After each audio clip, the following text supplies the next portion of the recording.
Ladies and gentlemen, Robert Johnson singing Crossroad Blues.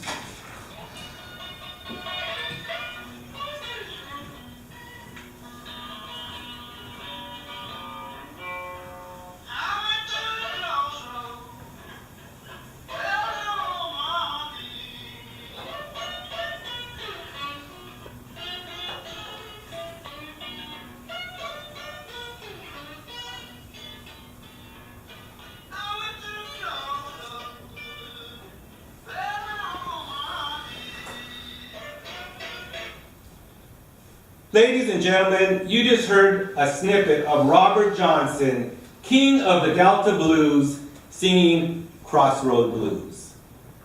Robert Johnson is perhaps one of the most influential bluesmen of all times. He has impacted modern music, not only blues, but also rock and roll. And in fact, according to the words of Keith Richards, guitar player from the Rolling Stones, there would be no Rolling Stones without the music of Robert Johnson. Those sentiments are also echoed by Eric Clapton and also Jimmy Page from Led Zeppelin. And this is a picture of Robert Johnson. There's only 2 pictures known of him, and this is perhaps his most famous. But what made Robert Johnson so important to modern music? Well, for one thing, he was legendary on his guitar playing. Playing in the middle of the 1930s, his guitar playing was legendary. Also, his vocals, that mournful cry of his, has impacted blues music like none other.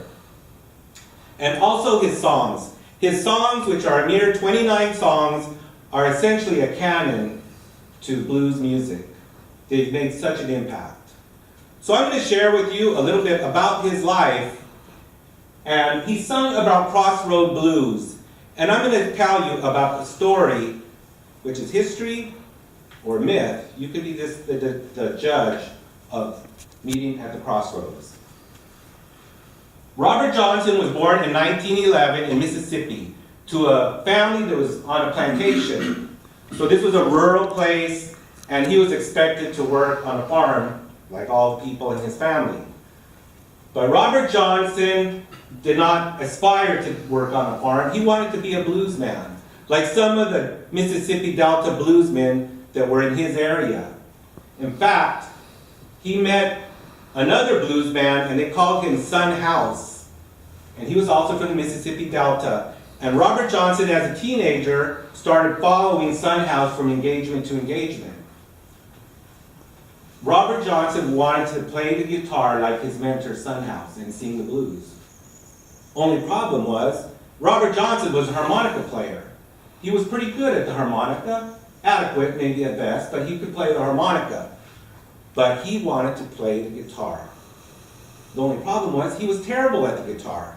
Whenever he would try to play the guitar that Son House had set aside, Son House would say, "Boy, stop that racket, because you just cannot play that guitar." And he couldn't play. But he was persistent.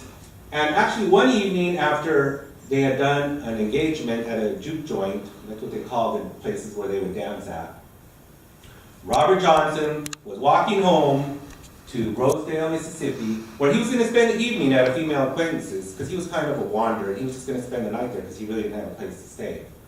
So he had his guitar over his back, and he was walking down this road, and it was October, and it was a full moon, but there was cloud cover, so it was rather dark even though there was a full moon. And as he was walking down the road, he heard a sound in this ditch that ran along the side of the road.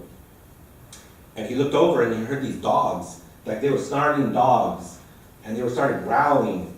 And then he looked even further, he was starting to get somewhat scared, and he saw the eyes of the dogs glowing red. And he didn't know if it was the reflection of the dark moon, or if it was actually these dogs that had red eyes. So undaunted, he started walking more down the road, and then he came to a crossroads. He could have gone forward to Rosedale where he was headed to, but there was a fork at the road on the left and on the right.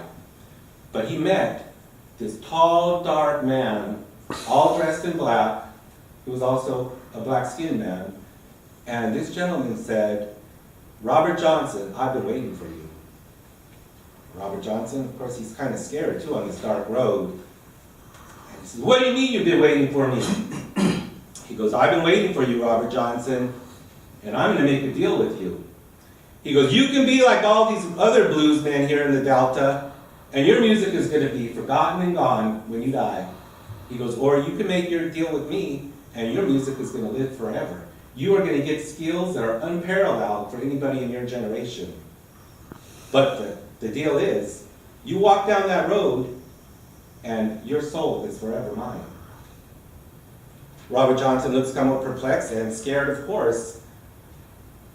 And then, as he's right at that moment, the dogs howl in the ditch. There's a tremendous howl from these dogs. And Robert Johnson feels something go in his heart, something deep into his heart, and the strings on the guitar that he's carrying over his back begin to vibrate. Robert Johnson makes that decision. He's going to head straight down that road to Rosedale, Mississippi. Whether he believed that dark stranger or not, I don't know. But all I know is that as he walked down, that dark stranger said, Robert Johnson, your soul belongs to me. What happened next is nobody heard from Robert Johnson for over 6 months. But when he came back on the scene, following Sunhouse again once more, he was a completely different player. His guitar was unlike anybody had ever heard. They were just amazed at the guitar and the sound of his voice singing these blues and the songs that he had come up with.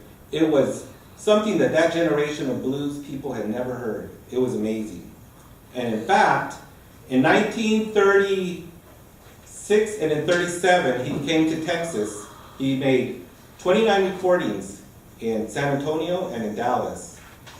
And today, those recordings are legendary among blues fans. Did Robert Johnson ever see fame and fortune in his lifetime? No, he did not. Locally, he was making an impact.